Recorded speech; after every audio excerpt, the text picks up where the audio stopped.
Good day, everyone, and welcome once again to the 6th International Conference on Spirituality and Psychology. This is the panel on reconnecting with the spiritual self. My name is Dr. Nicholas Serenati, and I'm quite thrilled to be the moderator for this discussion on such a critical theme in our current state of affairs globally. Joining me on this discussion is a remarkable panel of individuals who all have impressive backgrounds as thinkers, authors, and practitioners. So without further ado, let's meet our panelists. First, we have Greg Bahora, has been ascending his higher spiritual plane since his awakening in 1998, possessing unique mystical insights supplemented by his world travel and analytic engineering background. Greg is considered one of today's greatest spiritual teachers. Greg has produced a number of spiritual books based on his Centerpath formalization, and described as the most comprehensive life practice to emerge since Buddhism. The Centerpath formalization is based on nature's harmony, generating wisdom, and provides seekers all they need to improve all elements of their life. Welcome, Greg. Reverend Libby Kelson-Fulcher, was ordained as a minister in the Universal Life Church in 1989. In developing a private practice as a spiritual guide, Reverend Libby received an honorary doctorate of divinity in 1991. While building a spiritual guidance practice on the Big Island of Hawaii, Reverend Libby has traveled all over the world and focused her practice on intimacy and authentic relationships. Further, over the past 6 decades, Reverend Libby has come to find that inner and outer experiences are not separate. In fact, alignment is the journey, the way, the means, and the goal. Welcome, Libby. Dr. Jacqueline Linder is the CEO, clinical director, and principal researcher for Spiral Phoenix Trauma Institute in Alberta, Canada. In this role, Jackie's work aims to treat trauma stemming from sexual abuse, first responders, law enforcement, and military members, as well as adult survivors of complex interpersonal trauma. As a widely published researcher, Jackie's work has explored complex topics such as dissociative identity disorder in military veterans, spirituality, and emergent research methods, as well as her work on this ongoing research project, Soul Loss and Heroism in Survivors of Human Trafficking. Welcome, Jackie. Last but not least, of course, Amy Roth Sandrolini is an Emmy award-winning journalist turned human rights advocate, senior nonprofit leader, and end-of-life doula. With a unique blend of professional experience, Amy has worked in a variety of capacities that have directly dealt with media and public affairs, leadership in nonprofit donor development, as well as opportunities to leverage extensive international and US-based experience in counter-human trafficking. Currently, Amy serves as principal of the Rites of Passage organization in Colorado, where she provides end-of-life doula advocacy, education, and services. Welcome, Amy. Thank you. So pleased to be here. Certainly. A round of applause for all of our panelists. I know we're very excited to start. However, before we begin, let's just kind of set the stage for this particular discussion. For our virtual conference participants, please remember to connect with the participants or the panelists of this conference, as well as all the participants here on social media platforms in order for us to continue the good work of building communities of knowledge. Further, as most of you may know, this panel discussion will run approximately 1 hour and 30 minutes. And for the sake of time, each panelist will be given 3 minutes to answer questions proposed. This format will ensure that everyone has the opportunity to contribute to the conversation. However, if you have additional questions, please use our chat or message the panelists directly to keep those conversations going. So now, with all those details out of the way, let's begin the conversation. So thank you, everyone, for being here. I know this is going to be a very, very exciting discussion. So we're going to get the ball rolling and we're going to get everybody warmed up here. So our particular theme, reconnecting with the spiritual self, is a very interesting broad theme, and especially with everyone's background, it will be really interesting to see how we define it and how we think about it and how we place it in our world. So to begin, as our first question, how might we define one's spiritual self before we get to the reconnecting? So how might we define one's spiritual self? And I will begin with Amy, if you don't mind. Oh, Amy, you're muted right now. I'm sorry. Thank you, Nick. Given the vast experience we have here, also different cultures represented in this conversation, and given that spiritual self is such a personal and intimate thing, I am reticent to define it for anyone else, but I will certainly define it for myself and make a distinction between body, soul, and spirit, though soul and spirit are often interchangeably used. For me, spirit is the facet of myself that allows me to connect with what I feel is divine. As a Christian woman, I would say that's God. It could be referred to as source, authentic self, the big mind. So many cultures, so many different traditions have different names for it. But I believe that when I do connect to it and have a practice that allows or facilitates that to happen, I show up as my truest self, my fullest self. And across the span of my professional and personal life, in connecting or reconnecting with spiritual self, I am able to be of service at my highest level and highest capacity. And for me, it has been really the primary driver in my life now for several decades, and particularly in the work I am doing now, which is meeting people at the end of life in one of the most transformational moments of their life.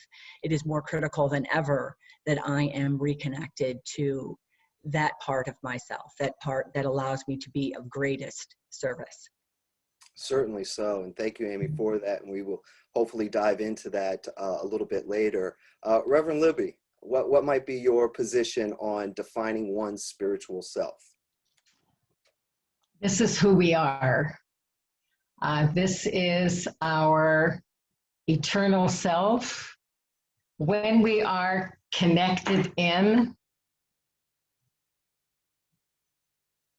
we are in a place of relaxation, an inner expansion. When I'm connected into my soul, my spiritual self, that's when my heart will open. And for myself, it's being steeped in my love, which is unaddressed but available for all, whoever is coming near. Our spirit, there's a tendency for us to relate to our physical bodies as who we are.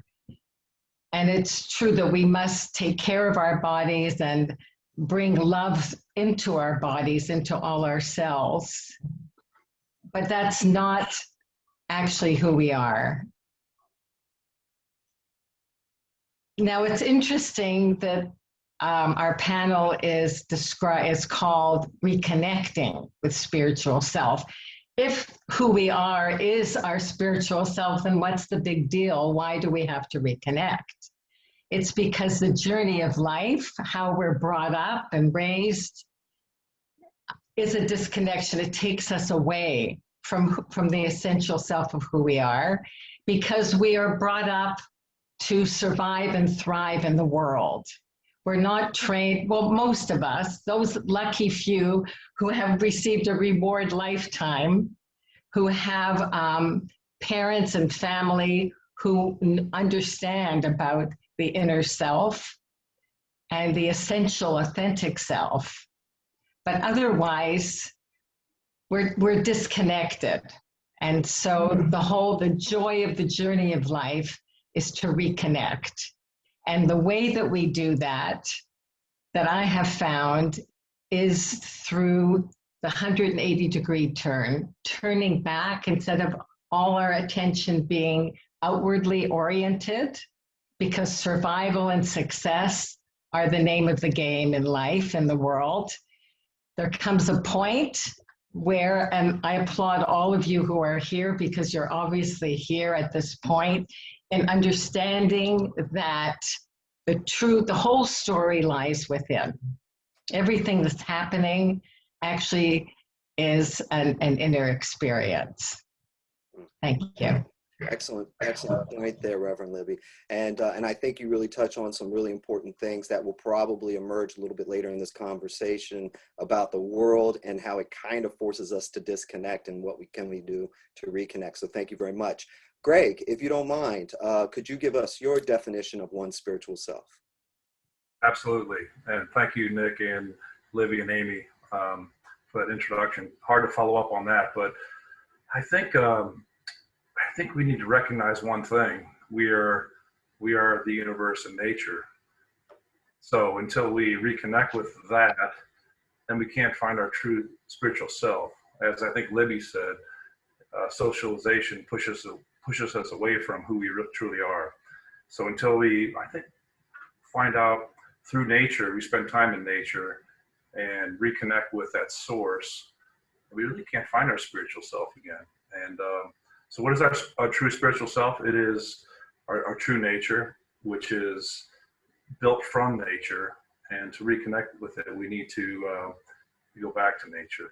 And obviously there's techniques to do that. I saw some fantastic presentations on how to do that. Of course, forest bathing as well, just walking in nature, all sorts of good things. So yeah, I think it's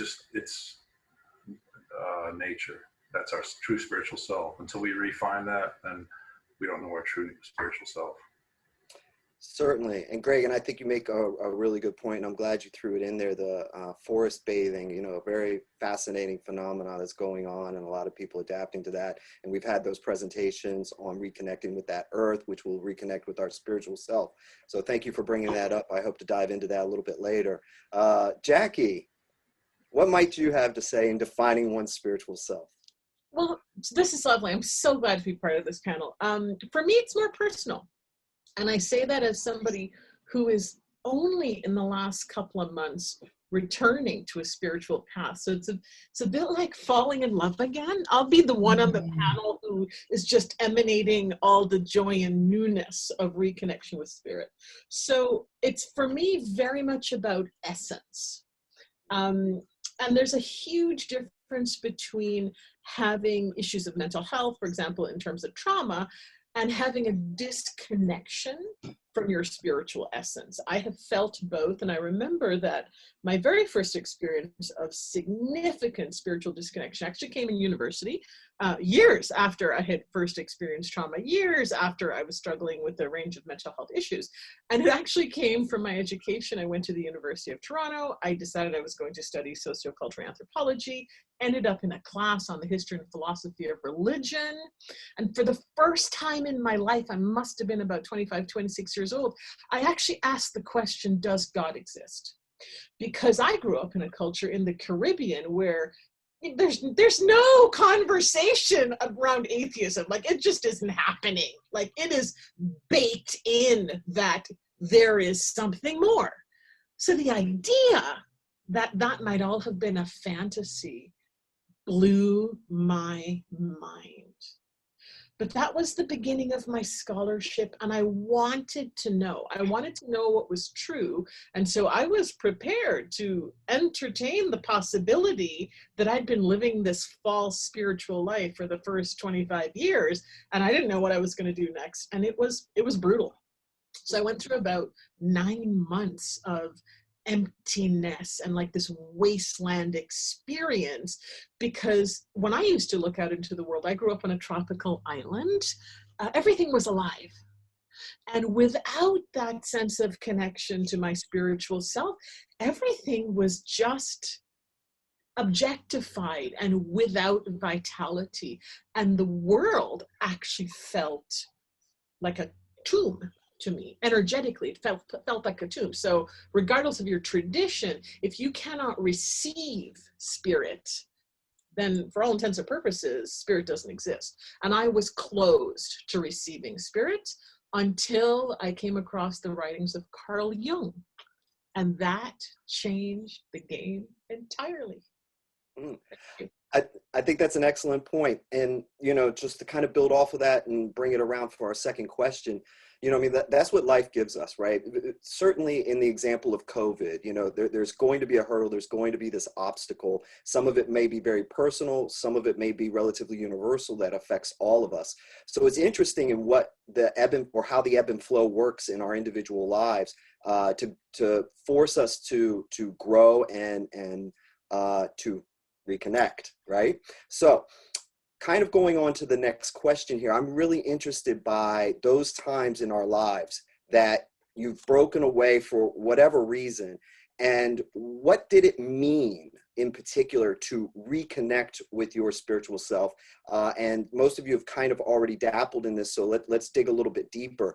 And not only in those moments, but how did you reconnect, or what might be some methods that you use to reconnect now?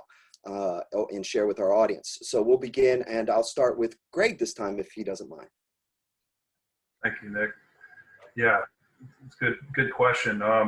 Yeah, for me, as I explored in my presentation, for me, it was completely unexpected. I was just going through life at 36 and some personal struggles and being out in nature and really having some realizations about the scale of being and connecting with things larger, completely random. But about 2 months into that process, I had this profound spiritual awakening. And actually, after that occurred, there was no effort to reconnect. It was just continuous for years. So as I explored it again in the presentation, it wears out after time. And so right now, one of my biggest goals is to reconnect on a deeper level, that excitement, that bliss of it. And right now, I've never lost the insights to it and what that means. I've never changed in that regard, but that initial bliss and that that excitement is hard to come back to. So I try to spend more time getting into more of the little things in life, the details, right? Watching other people around me, the here and now, the traditional here and now. Just pay attention to what you're doing and what other people are doing, what you're looking at, and think about it more instead of thinking about other things and stuff. So that's how I nowadays I reconnect through just being here now, mostly. Yes.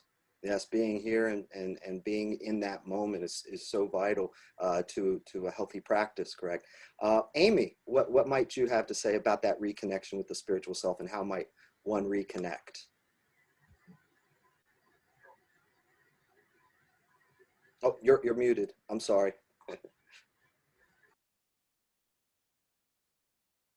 Third time will be a charm, Nick, I promise. No I was born the child of an Episcopal priest, so kind of much like Jackie said, it was baked in, a sense of spirituality, but also religion, which is the institution in some ways that can be experienced. Anyway, that was part of my backdrop, part of my foundation, part of who I was. So I grew up with a sense of, or an assumption that I was on a spiritual journey, that I had an authentic spiritual practice, that I was connecting with spiritual self, my deepest self. And I didn't question that so much. I did get to college away from a small town of 10,000 people where I grew up, and began to question in different ways. That was very helpful. I also, in my work as a journalist and human rights advocate, traveled the world, where I was confronted with different cultures and different approaches of how to address spirituality. And again, through that, I pretty much was assuming that I was on an authentic spiritual path and practice. But what I realize now is that in great way I was in a place of self-delusion, right? I probably assumed I was more serious about my practices than I was, and there was some fear and resistance to actually doing the hard work, for sure. But at that point, I can see I was very driven by external factors, invited to look at my spirituality, maybe by comparison to others, as opposed to going inside and really where the story is internally. I was moving very fast. I had a very interesting but frenetic life, and there was a lot of interruptions, a lot of distractions, a lot of interesting distractions. So I focused outside rather than inside. And 6 years ago, I had a very powerful awakening. My beloved younger sister, who was very much like my first child, had a devastating stroke in my arms. And she fought for life for 9 months. And I was her primary caregiver. And I was forced to slow down. I was stopped in my tracks. My sister could not speak, and I had to drive within. I had to look within. And that was a way where I stopped, I listened, I was present, and I deeply connected with spiritual self. And I hope to be able to say more about that as this conversation continues. Certainly so, and thank you, Amy, for that personal narrative there. It's so important. Jackie, what might you have to say about this particular question? So quite similar to Amy, what took me away, I've left my spiritual path many times. I'm not going to lie. Who are we kidding? But one of the things that took me away was professional success, because of the sheer workload. In terms of my life as a clinician, I'm always working with other people. In my terms of my life as a public speaker, I'm speaking to other people. I'm teaching in the university to my students, and so I do what many survivors do. I privilege the needs of others over my own needs. And I also tell myself that magic stinking thinking, that I'm strong enough to just get by on a tiny drip of whatever resource nourishment, because really the world needs it more than I do, because I'm tough and I can get through. So what happens is a slow starvation. And then in COVID, because of all of the demands at the university, as well as massive increase in my caseload, I literally bled out. So I was not that spiritually resourced before COVID, but let me tell you, by the time COVID was done with me, December of 2020, I was literally white knuckling it to the finish line of my last day at work. I took, for the first time in 10 years, I took a month off because I was done. I was ready to resign, throw in my psychology life. I was empty spiritually. The light had just about gone out. And I brought my journal today because in a conversation with a dear friend of mine who's also a psychologist, I was sitting in a rocking chair on the verge of tears, and I said to her, I need to write. And I looked up, and right in front of me, speaking of synchronicity, right in front of me was this beautiful journal, which had been gifted to me about 7 or 8 years ago. I've never opened it. And since that time, since that moment, I got off the phone, I said to her, I'm going to journal and I'm going to do it now.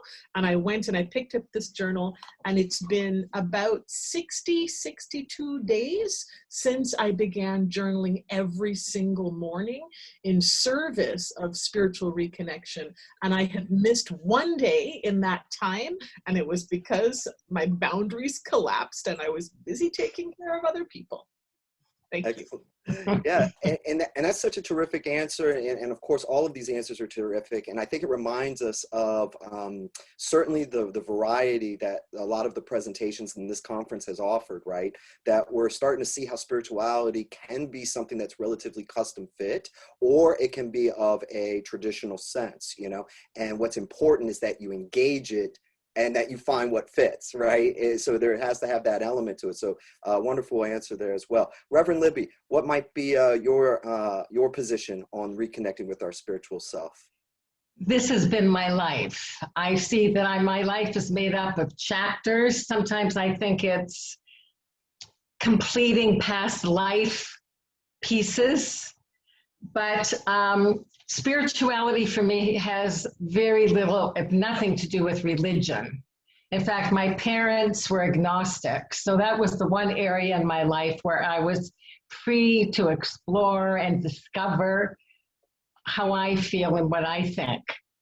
And when I was a child, I remember looking at a globe. We're about 7 years old, and seeing the little dot that was Toronto, where I was born, and seeing this enormous world. And I thought, that's what I want to do. I want to discover, I want to travel, I want to experience life in its fullest, its absolute fullest. And so I moved to London, England. And that became actually the beginning of my spiritual reconnection, which at that time was reconnecting to my body and to my emotions. So one great tool, certainly for people like me who are who kind of process through emotion, is expression, allowing your feelings, being plugged in, tuning in, not just to what your mind is telling you. You know that phrase, lose your mind, come to your senses? So it's kind of like that. It's kind of to live in your body, because it's the way in is out. Okay, expression. Dancing is the most wonderful thing where you can just let loose and allow your body to do its thing. And that does something to that's a reconnection to your heart. For me, everything happened through falling in love. And falling in love didn't really have to do with falling in love with another person. At one point I was drawn, okay, so I feel like I've always been connected to spirit. All the decisions I've made in my life have come through aha moments, everything. My travels to different countries, the career paths that I've taken. And even though they look very different on the surface, there is kind of a thread that moves from one to the other. So I'd like to talk more about this later, but the beauty of breath as the bridge. So it's just been incredible. So many changes, phenomenal experiences, a mini Satori in India, and okay, thank you. So, no, and I think we're going to have so much time to be able to build off of a lot of these ideas. I mean, the breath as a bridge, and of course, expression as a gateway is very much up my alley. I do want to kind of put one more question out to everybody, because we come from diverse backgrounds and we have a diverse audience. And so it kind of goes with, I think, the general public's interpretation or idea of what spirituality might be. I come from a background that I went to private schools that were, that indoctrinated a particular religious concept and framework, and none of those were the right fit for me, and so it took not necessarily my personal navigation of what is spirituality and trying to find my spiritual self, because I was so young. But for me, as I've spoke about in earlier in the conference, is that it took a trauma for me to get on a path to then begin to discover and uncover. So based off of your backgrounds, all of your backgrounds, and through your research, what does a field like psychology or any other field of study say about the concept and work performed towards spirituality and a spiritual self? And with that in mind, can we begin with Jackie on that particular question? In my view, psychology's done a terrible job, sorry, of this. And the reason I say that is because spirituality is a phenomenal resource for any clinician. I have clients of several different faiths. One of my beloved clients happens to be Muslim, and we have wonderful conversations. I mean, she's actually an Orthodox Muslim. We have wonderful conversations about the work that she's doing and the attack from trauma, the stuff that she's going through, and how central her prayers 5 times a day are. But we've also had an opportunity to talk about when she's not in a state of mind to receive divine connection, then even if she's on her prayer mat, she's actually doing yoga, she's actually not praying, right? So for me, it doesn't really matter what the context is. Fortunately, we have in the psychology tradition some of Jung's thinking, but his work is still unorthodox and not considered to be mainstream in terms of the clinical world, despite the fact that having a spiritual tradition can actually help save people's lives. It can help them find meaning for suffering. It can help them dig deep in terms of fortitude. It can generate hope that keeps them going until they feel more emotionally and psychologically stable. So I think that Western psychology has missed the boat. We do have some nascent stuff. To the best of my knowledge, my soul loss study, both in the dissertation as well as the book that I'm writing right now, is one of the few attempts to bring the anthropological concept of psychospiritual injury and soul loss into Western psychology as a bona fide treatment, because I think it's a very powerful treatment. At the end of the day, it matters not if you are Christian or Hindu or Buddhist or you're worshiping trees. I actually, in my own spiritual tradition, I actually started out, I was born a Catholic, raised a Catholic. I used to be a Eucharistic minister. I served in the church for 7 or 8 years in church choirs and that kind of thing. Then I peeled off. I spent about a decade exploring shamanism, which I love, as well as Wiccan traditions. I have a great love for the Hindu pantheon. I was trained for 3 years by Zen Buddhists. I've traveled all over the world. The most beautiful religious building I've ever been in is the Dome of the Rock in Jerusalem, which is a mosque. So the outer fixture or garment is not what matters. What matters is the person's ability to open to connection to the divine, regardless of the spiritual, the religious, or the existential framework that they're using. Thank you. Excellent. You're absolutely right, Jackie. It's that moment to where someone is present, right, and they're willing to open. Right, they're willing to open. So great point there. Reverend Libby, to touch upon this really quickly, what might be some of your experiences or interactions with different fields of study in terms of the work that's performed for spirituality and the spiritual self?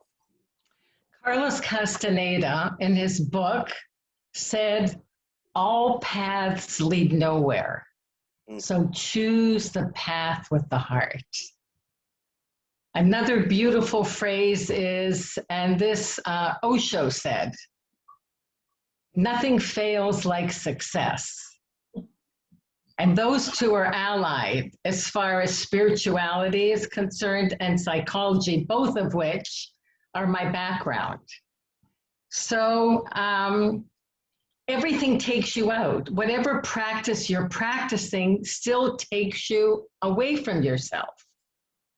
It's subtle, but if you think about it, if you're doing a certain mantra or you're, to use Jackie's example, doing yoga or whatever practice, and whatever practice is there, it's even though you're taking it to have an inner experience, it's still taking you away. It's subtle, but there it is.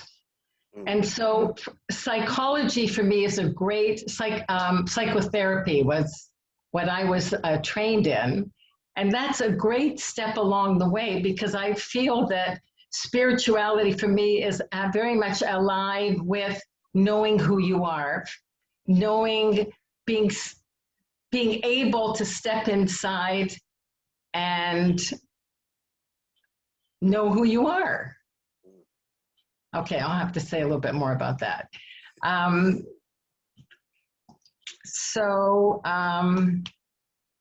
I've lost my train of thought. Okay.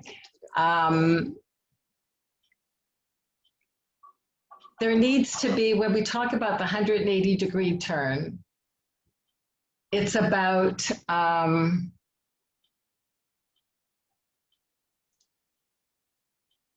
being able to go directly to self. And that's why when we're talking, my breath is such a big deal for me. When I was 16, I had an operation with an anguish after and couldn't get any painkillers. And I discovered a meditation technique. I didn't know at the time that's what it was, but it actually was in order to be able to clear this pain or jump out of the window. And it came from noticing, you know, when you have pain, it seems constant, but actually it's gaps, like the ocean waves going in, the ocean waves coming back out again. There's a gap. And I just happened miraculously to feel that gap where there was no pain. And so I started looking for it. And so I stopped resisting. It's a huge thing to become aware of resistance and to get out of the way. So we'll talk more about that later. And you're absolutely right. And just to kind of springboard off of that, the 180 degrees, that turning toward the pain, embracing that suffering and walking towards what is difficult gives us an amazing empowerment in our own spiritual life. So thank you very much, Reverend, for that one. Greg, if you don't mind, could you jump in on this particular question? You know, certainly in the Centerpath formalization and what you've been working on, I'm sure that you've kind of heard the discussions and things being said outside of that particular work. What might be your experiences?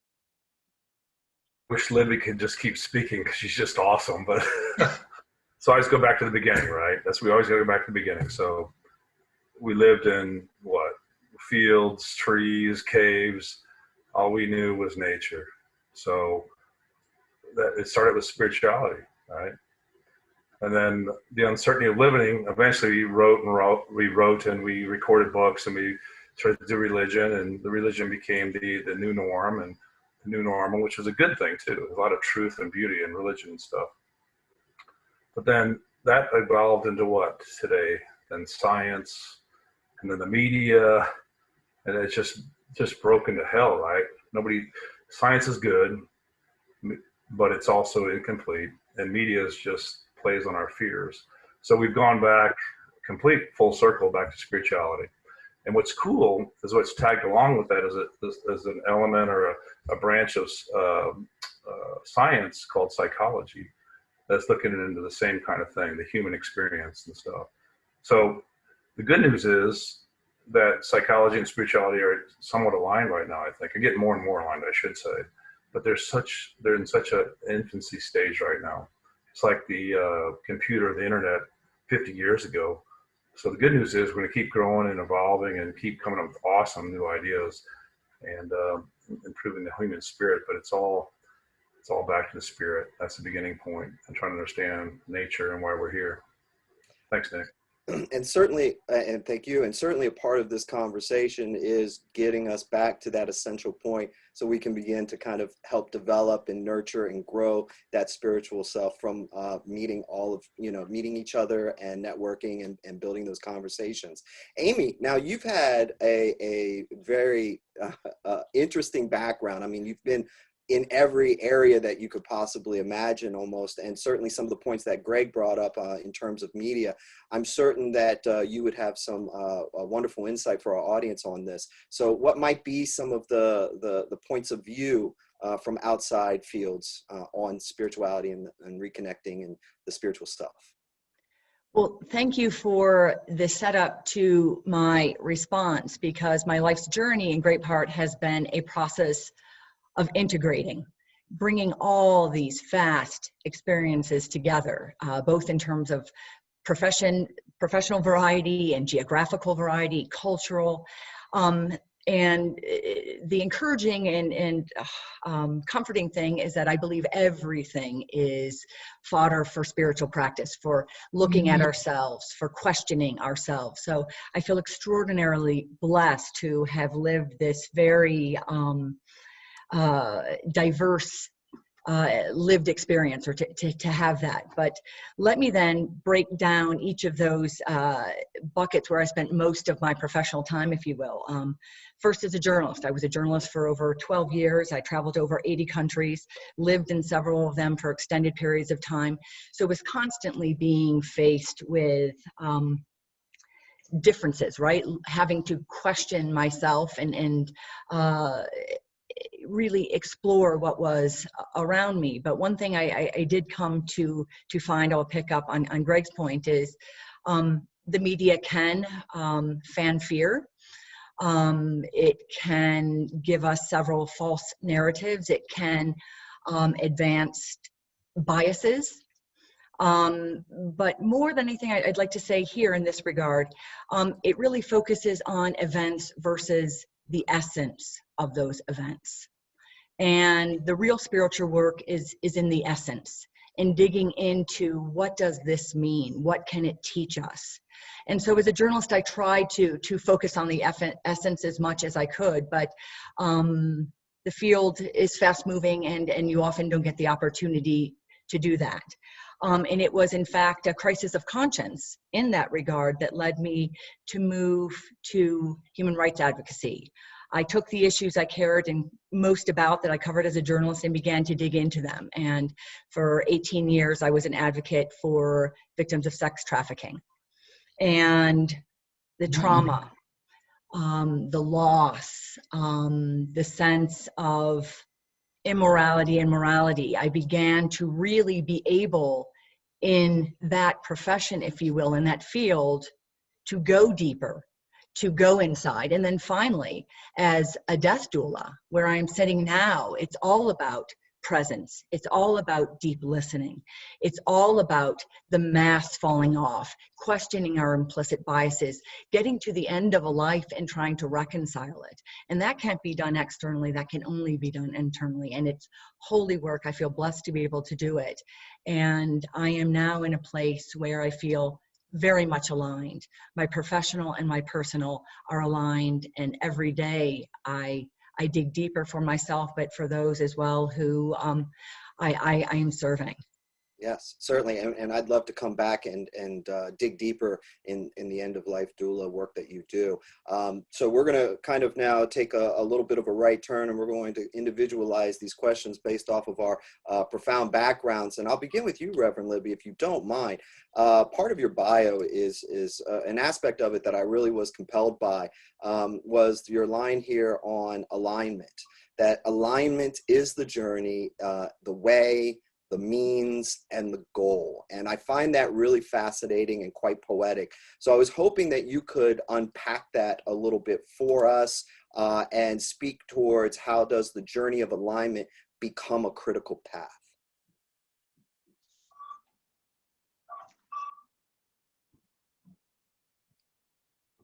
Oh, can you hear me, Reverend? Yes, I can.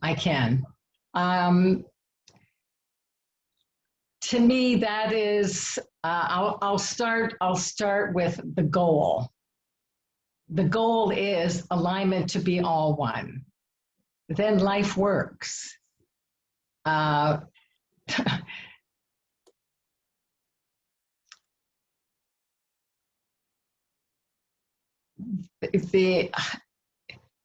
part of the reconnection, another way we can say alignment would be to say reconnecting. Otherwise, we're kind of, and so many people actually demonstrate this, that it's kind of like a haphazardness. Life becomes is like a haphazardness, because the mind is telling you one thing, the body is expressing something else. Mostly it's repression. So alignment, really, it's kind of a lifetime's journey, because we're working with all the different parts. So when to try and describe this a little bit better, when we're wanting to align, then the way we do it is seeking alignment.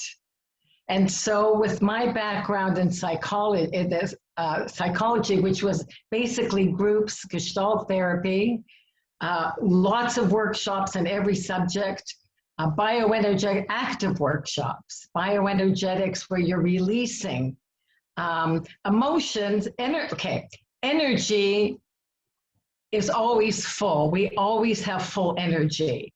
If somehow, when we become ill, if somehow we're not feeling our energy, it's because it's blocked somewhere, because energy is always present. If it isn't completely flowing, if there isn't movement, then there's a blockage somewhere. And psychotherapy was great for that, for exploring where the blockages are, where the repressions are, what needs to be to restore movement. With movement, then you have a chance of alignment. You know, when you feel stuck, you're rooted to the spot. So the way, the means, and the goal. The goal is alignment, connecting body, mind, and spirit. And you do it by not working mentally. You do it by actually working energetically. The means is energetic. So it's exploration. of what your thoughts are, knowing what's going on in your mind so that you can see, wait a minute, you know, is this a story that I want to keep telling myself? Releasing emotions from the body, from the cells, and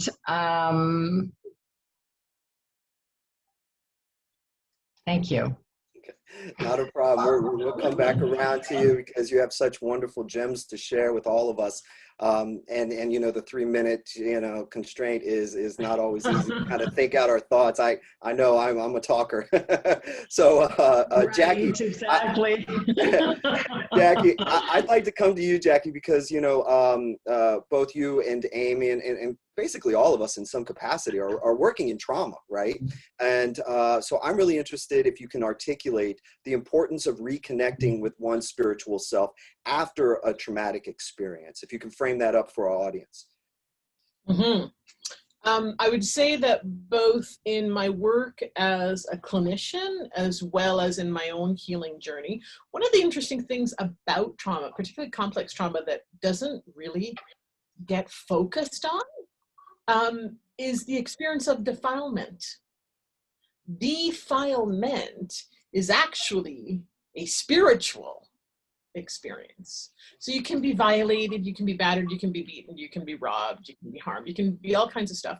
But to be defiled means that something has been sullied or contaminated beyond cognition, beyond mind, into the core of the self. And at the core of the self, in my paradigm, there is the soul.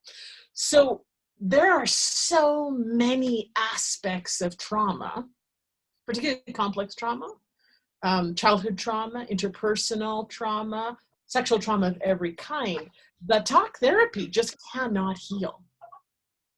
I worked years ago with a survivor of war rape. She happened to be a Muslim woman. And the place where I was treating her was literally under the staircase of a little NGO in town that didn't have a counseling office. So we had 2 little chairs under the stairs with a curtain, and that was the counseling room. And the stuff she had survived was beyond understanding. And one of the primary issues in terms of her injuries, she had actually been raped. And from her perspective, as a Muslim woman, she was therefore unmarriageable, because her body had been defiled. She had been socially displaced. Her future had been shattered. And when I think of all the Yazidi women that were kidnapped and trafficked by ISIS, it was the same struggle. How can talk therapy possibly fix this? And the answer was it couldn't. And so what I said to her is, there are some things I can help you with in terms of the flashbacks, in terms of the dissociation, in terms of the depression. I can help you with all of that, but I cannot. It is outside of my power as a clinician to assist you with this psycho-spiritual injury in terms of defilement. And so as part of our treatment plan, what I need you to do is go to your mosque and speak with your imam and find out from your imam what rituals of sacred purification are available in your tradition. Go to the Quran, read everything you can find, and then we will incorporate what you learn into our treatment plan. Wow. Very powerful. Thank you very much, Jackie. And we'll kind of bridge this along. We have this very interesting trajectory going on with this questioning. So I have to come to you, Amy. You know, your work in particular in your most recent area professionally, what are some misconceptions? What is important about the work? How do you bring in the spiritual self as an end-of-life doula? And can you kind of give us a bit of a narrative on that? Yes, thank you, Nick. I'll segue by just saying Jackie's experience example there was so powerful. And at the end of life, the clients I work with, most don't have trauma of the level that Jackie was just describing. I, though, as I said, for 18 years have worked with trafficking victims, and the commonality between working with clients who are facing the end of life is life in all its forms brings trauma to us, right? And with trafficking victims, most often the journey to spiritual healing is very, very long, more than the physical, the social, or economic, as Jackie described at end of life. I'm working with people who often may not have a lot of time. So time is certainly an issue, but it's also a driver. And to bring spirituality into the equation is so important, because in whatever time is left, there needs to be, and we want to see healing and reconciliation and forgiveness. And in rituals is often one of the things that helps prompt that. It is the container in which that alchemy can take place, where things can be made, if not right, at least accepted, and a peace can come through that. And not only for the person who is dying, also for those in the constellation of the illness or the constellation of the family. There is this extraordinary period of opportunity as death is approaching. I believe that the variables necessary for true peace and the sense of true belovedness, to understand. I mean, I think when we're most connected with spiritual self, at least in my experience, is that we are completely understanding and feeling that we are held, we are beloved, we are unconditionally loved. And many people, particularly if they have not had a spiritual practice throughout the course of their life, that may not be something they have experienced before. And to be a part of the process of assisting someone to get to that understanding before they leave this realm is extremely holy work. And I feel extremely blessed to be able to do it. But deep listening, deep presence, dropping all biases and expectations. This is what helped bring that type of healing around. And I believe that ritual is often the greatest or the most helpful and most effective framework for doing that. Excellent. Well, thank you, Amy. And I think you bring up some really fantastic points, especially with that particular time in one's life. And so kind of coming back around, and I'm going to go to you, Greg, on this one, because I'm really fascinated by the Centerpath formalization and the strategies and frameworks that you've built around this particular, I guess, study of spirituality. Can you kind of give us and expound upon some ideas and some strategies that you've used in your particular type of teaching that maybe we can all kind of utilize in our lives in some capacity? Question, Nick. And a good question and a tough question. So, yeah, so Center Life, what's it based on, right? It's based on simply nature again. I go back always to the source, right? It's based on the creative process of nature, how our lives relate to nature, and how nature naturally generates harmony, and how we can bring that wisdom into our life.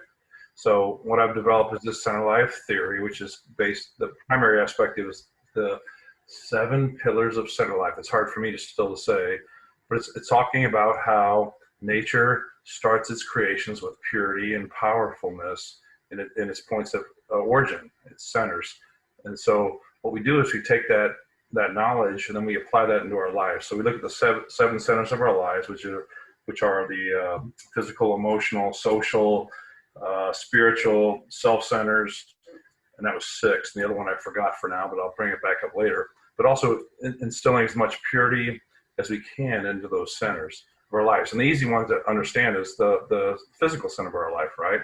We all want to do what with our physical centers, which are food, air, water, and so on. We want to purify those, right? So we clean our air, we clean our water, we eat organic food.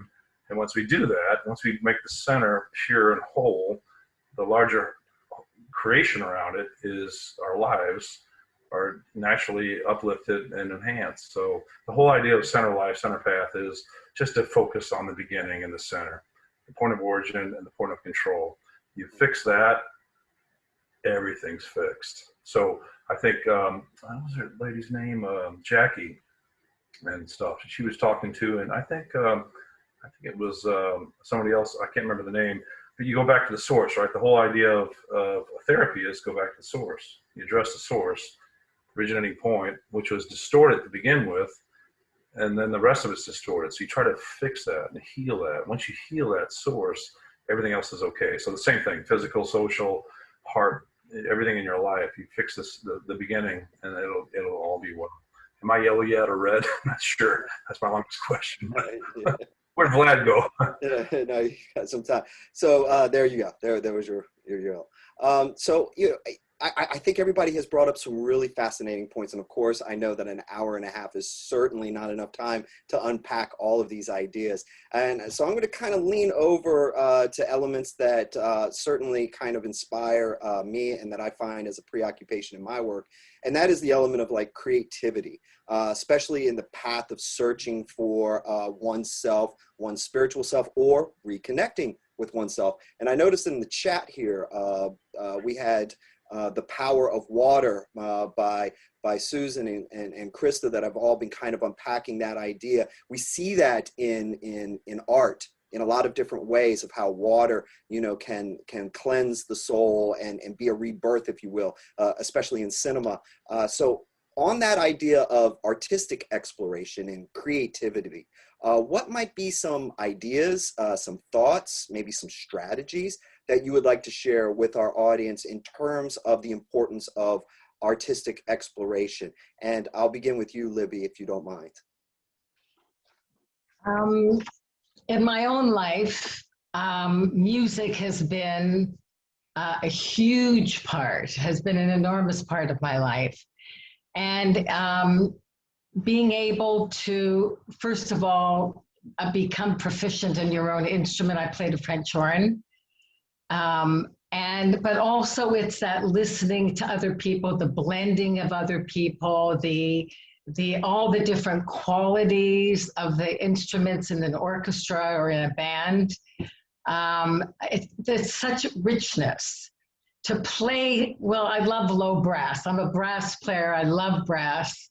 But when I hear low brass, it's like something happens to me. It's I could crawl on the phone licking something. I mean, it's the vibration, something about music, art. I used to lead Gestalt art workshops where people would be creating masks to show their original face, drawings, the typical drawing a tree and seeing what qualities you can look at yourself and see, what your strength and what needs to be developed and grow. Creativity, I feel, is where the soul becomes free and where you can really experience yourself. There's nothing, or writing.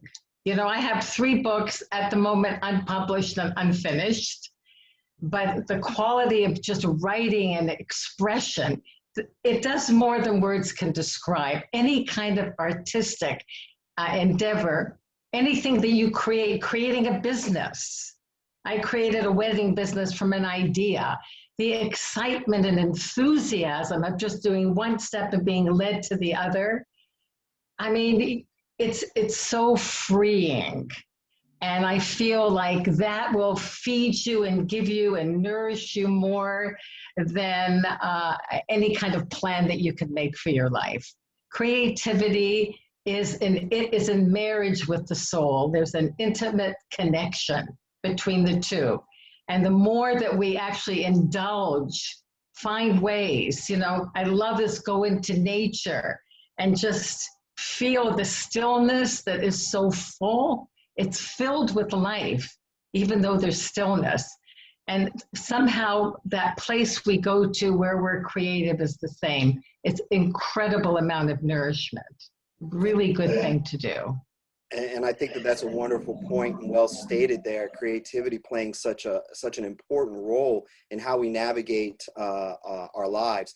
And in certain situations, Jackie, we deal with major traumatic events, and we deal with individuals, either ourselves or with others in our practices, that have had severe traumas, stuff that would, or events or situations that would shake us to our core if we just heard them. So to experience it is unfathomable. But does creativity, does artistic exploration play any role in your point of view in trying to lead somebody to a reconnection with their spiritual self? It can, but it really depends. So I like that Libby took it from artistic to creative. In my early trauma recovery, before I had language for suffering, I had images. I still describe myself as a painter, but it's been a very long time since I've done a painting. But I've got over 20 massive canvases in my house. Like every wall of my house is covered in paintings, and most of them are mine. And most of them came from the front end of my trauma recovery, and they're intense. Some of them are actually kind of scary. Some of them are profound. And I remember the felt sense of being in the painting and just like hemorrhaging whatever was going on with me emotionally right onto the canvas. And then I hit a period in my recovery, I just stopped painting. I don't know why. I just stopped. And what was artistic at the time moved into creative expression, creative writing. These days, I do many conference presentations, and I have this obsession with images. So I hate PowerPoints that only have words on them. I want like pictures. So yesterday, because I'm 6 to 7 hours behind you guys, so I listened to a lot of recordings of this conference yesterday, and about 12 hours, I was actually listening to conference recordings and surfing for images for a presentation that I'm doing tomorrow. That was really healing. But there are times when survivors, because of their frozenness, the state of their rage, the shame of the vulnerability of being exposed in terms of your creative expression, they actually can't be creative. In fact, being creative is contraindicated for them. And we have to be very careful that not all things are appropriate for all people at all stages of the recovery process. So sometimes hiding is absolutely appropriate. Sometimes breaking things is absolutely appropriate. Sometimes building things is absolutely appropriate. It absolutely depends on where that individual is in their process of recovery. In the fall, the back end of COVID in the fall of 2020, I decided I'm done looking after other people. I'm going to look after myself. I am going to take webinars that are mine. And one of the things that I signed up for was a creative expressions course. Hated it. I absolutely hated it. I was in it for 6 weeks. Couldn't wait to get the hell out. And yet all through the last few months, I've been immersing myself with beautiful images that I am not building, but I am receiving. So I would say creativity is an important part of the restoration of vitality, but it has to be very carefully expressed at various stages in the journey. Thank you. Yes, certainly. So, going back, a key word that I'm noticing that may not have been said a ton of times here, but certainly I think can be labeled is this openness, right? An openness of what do we need, right? In some cases, as Jackie's pointed out, we need to break things, or we need to go for a long walk, we need to sit, we need to be creative, or we need to hide. And all of these things, as long as it probably in a healthy way moves us back towards a centering of the self, is the work that needs to be done. So wonderful point there. Thank you, Jackie. Amy, in your particular work, can you kind of expound upon creativity or artistic exploration? Let me start with myself, just to say a great part of my reconnecting with spiritual self is in movement. I love to move. So walking, I live in Colorado. Nature is all around me. Spirit speaks to me through nature profoundly. Dancing, as a journalist, creative writing, yoga, very important to me, aligning body, mind, and spirit. But as I come to my work as a death doula, an end-of-life worker, or a death midwife, has many different names, I have to check myself and any implicit bias I have about what is the best way to connect with spiritual self. Ableism is an implicit bias all around us. And I am working with people who so often the body, the physical is failing, and yet the spirit is soaring, is maybe more alive, is stronger than ever. So I need to be very present. That's why I need to do my own work more than ever, so that I can show up and be clear, and seeing and hearing and hearing things that aren't said as well, so that I can be of support, or that bridge in helping someone and connecting with them, their spiritual self. And there are many, spirit is wild and manifests in many different ways and is persistent. So even with someone where the physical is failing, there is deep listening on their behalf. There could be writing, meditation, prayer, and as Libby so beautifully spoke about earlier, the breath. Till the very end, we have the breath, which I believe connects us to everything. So I believe so strongly that creativity, however it manifests itself, is life, right? Is spirit manifesting through us. So for me to be present and help someone experience that in whatever way they can, that is helpful, is nourishing, is nurturing, is supportive, is very important to me, in a primary goal of my work as a death midwife. Yes, profound statement there, and I think that I'm starting to collect a lot of key words here, which I find really interesting as part of this conversation. Of course, the breath, as we talked about, but openness to, the spiritual self, to breathe, and then to locate that bridge. So far, we're putting together an interesting little framework that, we can look at and maybe offer as a beginning point. Greg, you have a beautiful image behind you. So I would imagine that you are a world talented painter as well, and that you've you created that, but maybe not. In terms of creativity and artistic exploration for you and the 7 centers of our lives, how might that fit in, if at all? I'm gonna have to make that the 8th center, actually, because it's a good question, actually. So where I grew up in St. Louis, Midwest, right? If you're an artist, you're a musician, it's just poo-pooed, right? You're gay or stupid or a freak or something, so you're not supported by it. So I think some of the people here in Hawaii, Colorado, New York, it's different, right? It's respected, the arts and stuff. So I grew up with this terrible kind of disposition toward art and stuff. So for me, again, I'll back up. I always wanted to be a player of music and stuff, and to draw and stuff. And I couldn't do it. I didn't find anybody in my family or my school or anything. So when I did have my spiritual awakening when I was 36, that all went away. It just, all of a sudden, music ideas just came into my head, and I just listened. Oh, that's nice. Oh, I like that sound. Let me record it. I'll try to make some sound out of it, which I did. And then I started to see paintings, right? All of a sudden, I saw Van Gogh paintings and stuff. Forget it. That kind of stuff, the Monets and all those Impressionists, was just fantastic. It just blew my mind apart. Just the universe, a human trying to recreate the universe in a mirror and making such beautiful things. It was just awesome and stuff. So creativity after that was just natural for me. I just was attracted by it, and through nature, of course.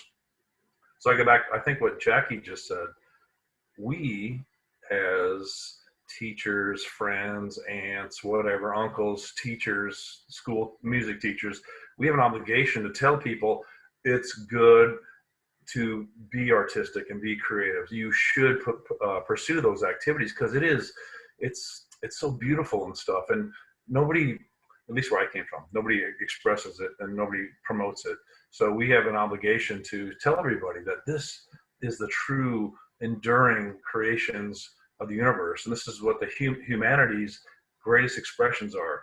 So pursue all this creativity and make it what your soul, I think Libby said that, what your soul wants, right? You connect soul to creativity, that's when you know you have it. So beautiful question. Thank you, Nick. Yes, not a problem, Greg, and thank you for that answer. And so I'm going to kind of backtrack just a little bit, because I would think we got really, really deep into kind of the work that we all do, and we've kind of, you know, positioned that spirituality within that particular work. But maybe, and I know we're at a conference about spirituality and psychology, so I'm sure all of us are very informed. But what about the people outside of there? Because we're on Facebook Live, and we're sharing this with all of our friends and family, and maybe they haven't opened themselves. Maybe they haven't taken that breath, and maybe they don't necessarily see that bridge quite yet. So let me ask, and we'll go all around once again, for the people that have just a ton of plans tomorrow, right? You know, they have their life list going on, but they always are saying, you know, wow, I'd really like to connect, but maybe tomorrow. What might you suggest as a thinking, as an activity, as a method to begin to move people towards that particular connection, so that we're not always necessarily waiting for trauma to guide us? And if Amy would like to begin with that, that would be great. I would urgently suggest that anyone start with dropping the self-delusion that we have tomorrow. It is not given. And I learned that profoundly when my younger sister, as I have said, had this devastating stroke in my arms that 9 months later took her life. And she never spoke a word after she had that stroke.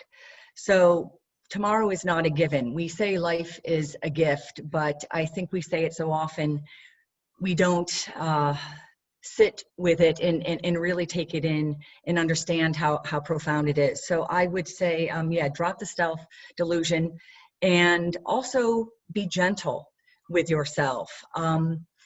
I believe that everything that we experience, every lived experience, none of it is wasted, none of it is lost, and it is all at some point able to be used or revisited or reprocessed or rethought or in fact reframed, as we're saying here, reframed so we can be reconnected at some deeper level with spiritual self. But I do believe in being honest with ourselves and making an honest commitment to a spiritual practice, whatever it is. And again, be gentle with yourself and be gentle with the expectations, but starting, as they say, every journey begins with one step, and it is a beautiful journey, but it is a hard journey. And I think we also need to step back from the love of immediate gratification. My spiritual journey has been long and it's been hard, and I've fallen off the path and gotten back, but to go into it with an understanding that wherever you are is a good place to start, and whatever you experience along the way will be fuel for the journey. In great part, I got very serious about my spiritual journey only when I was faced with this trauma of my sister's illness. But that grief was my fuel for getting very, very serious about my spiritual journey. Nothing prior was wasted, as I say.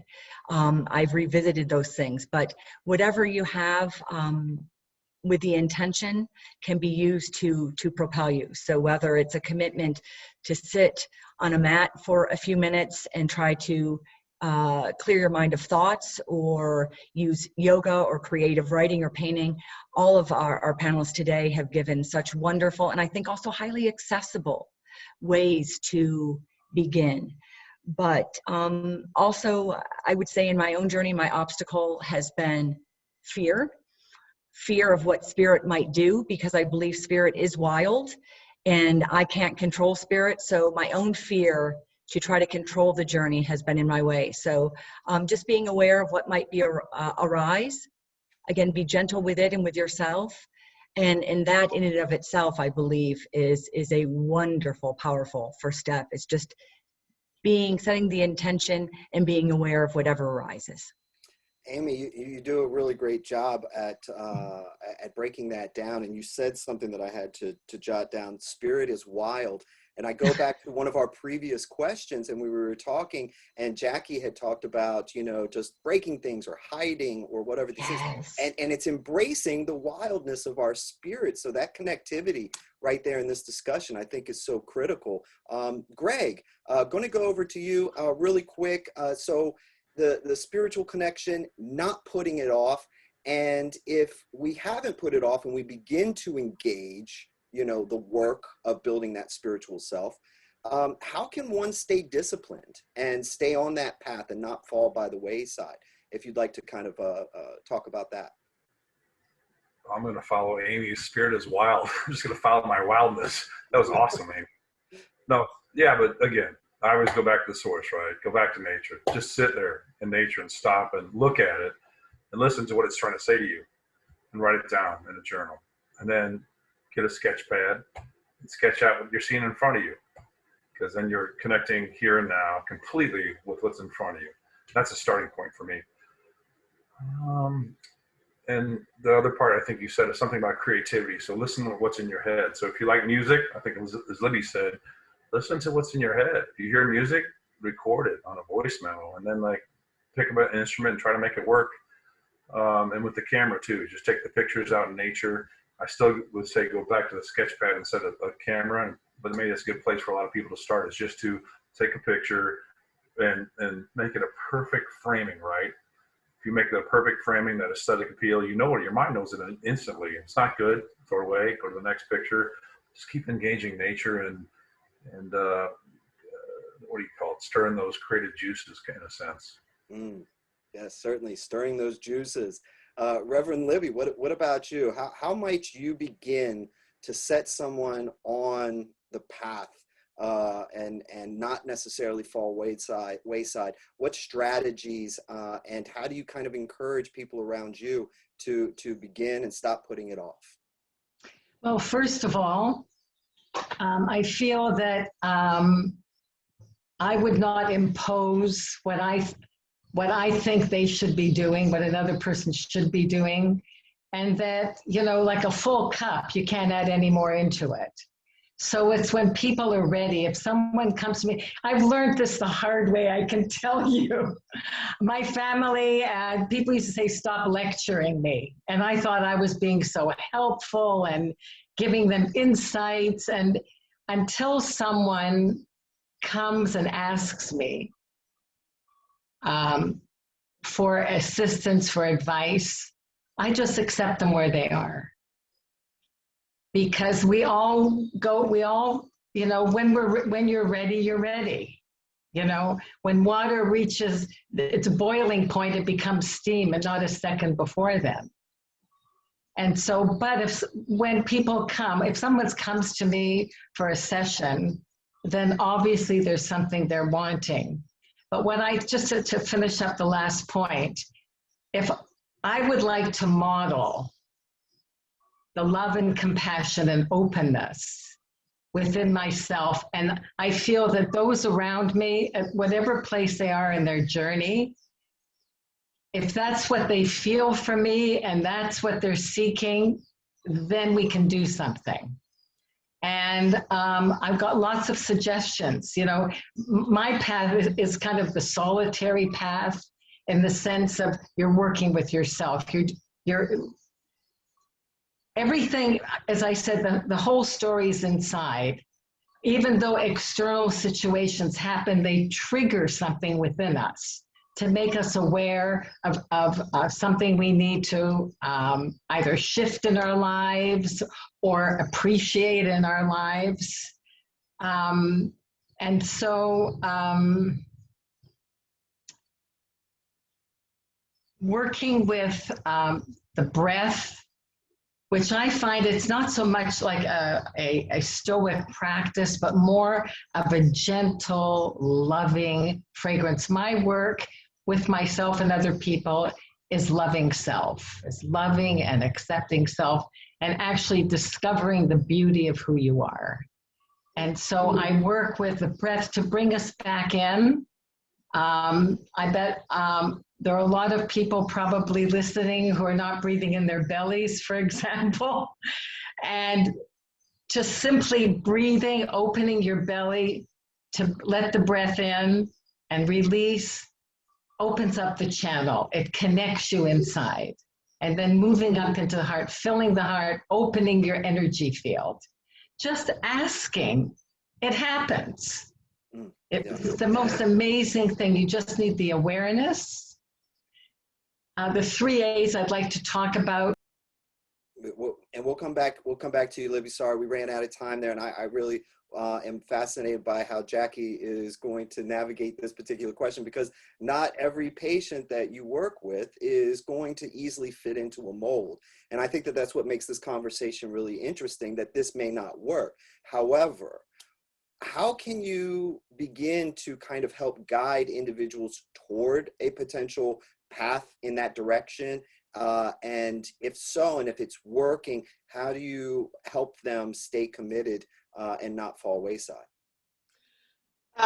So in my own lived experience in terms of spirituality, I fall off the path all the time. So I make no attempt to prevent other people from falling off the path.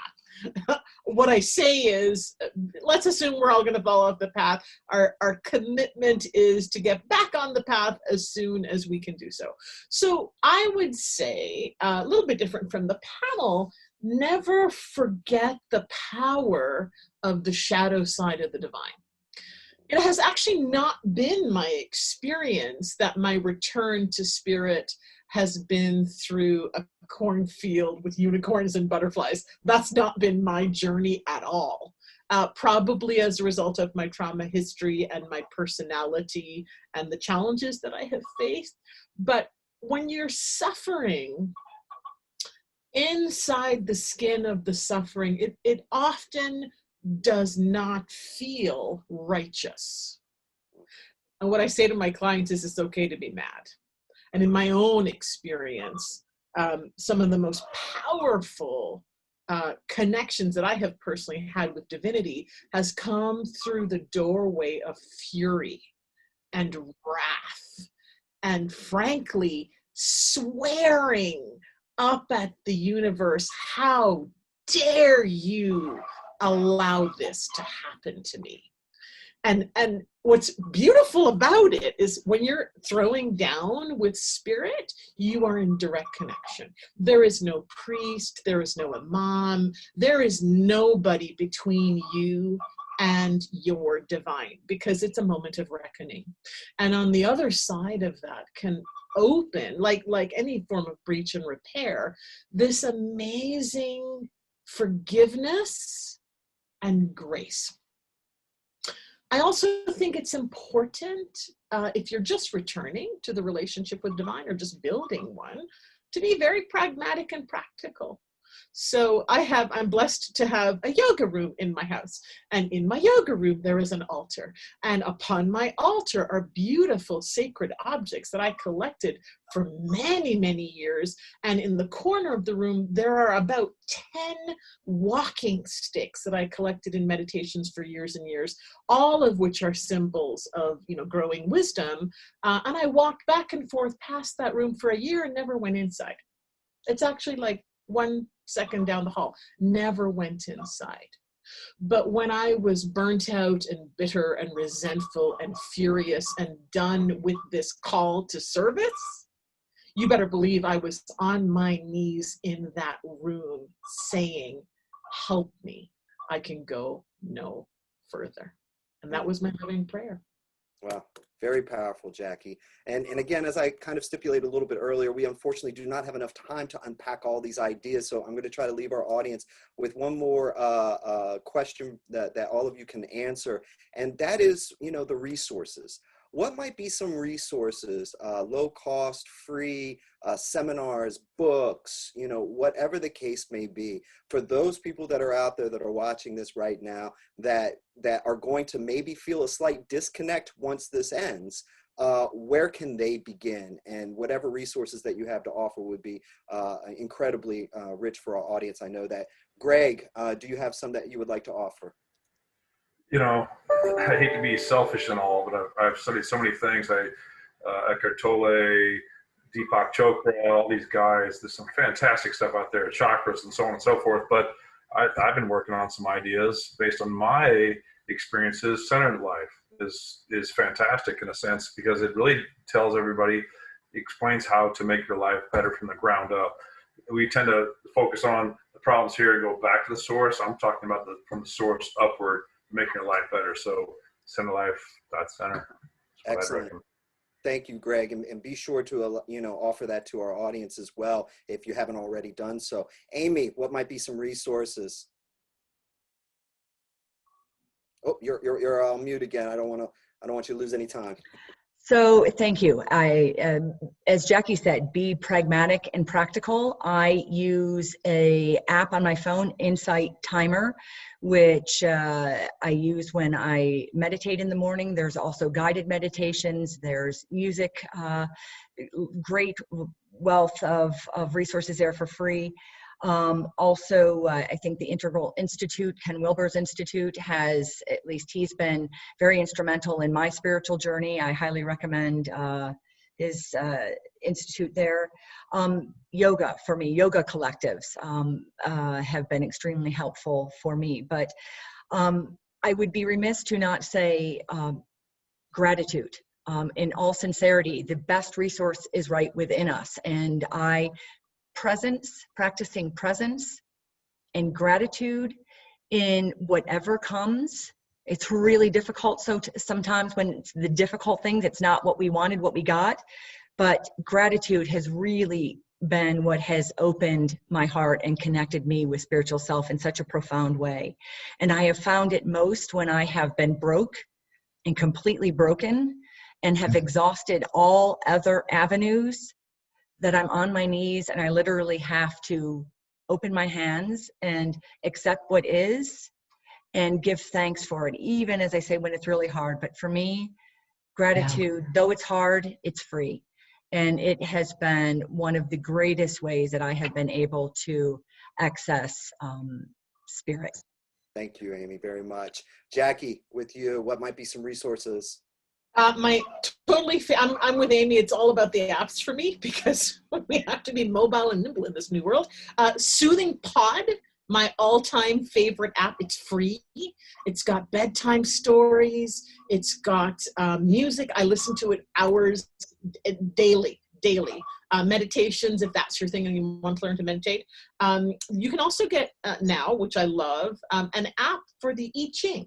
So every day as part of my journaling, I will actually do on my phone a little I Ching reading just for wisdom. Super fun, freakishly accurate, definitely worth exploring. YouTube is a great source if you're interested in something like havening touch or the Rosenberg basic exercise. You can actually just YouTube them and get free training. And of course, there's lots and lots of free training. Jean Houston is one of my returning favorite authors right now in terms of her statement that we were made for times like these. I find that very inspiring. So those are things that might be helpful. Excellent, Jackie. Thank you very much. Libby, take us home. You'll be able to end us out today. What might be some great resources?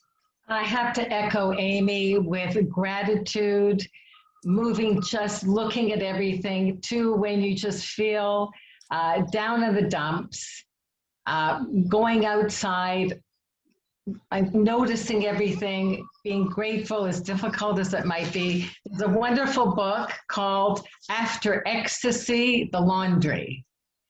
And that is such a wonderful book. And it takes us out of something spectacular into everyday pragmatic, this is how we should be.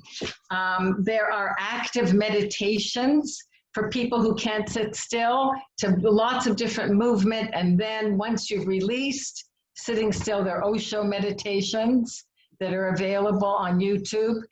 Esther Hicks, also a lot of free meditations. If you have trouble going to sleep at night, she has this wonderful 15 minutes of breathing in and breathing out. There's breath again. And with this music that has the vibration of relaxation. YouTube has got so much on there. And I just feel that taking yourself out, away from the city, go into nature. If you're near the ocean, go to the beach. Take time, even an hour a day. soaking up the sun, and Loving life, right? right. It's in other words, you have energy. Whatever gets your energy going, do it. Dancing, so easy, so important. You can even put on some great music and dance at home. I do it now with lockdown because I can't go out dancing.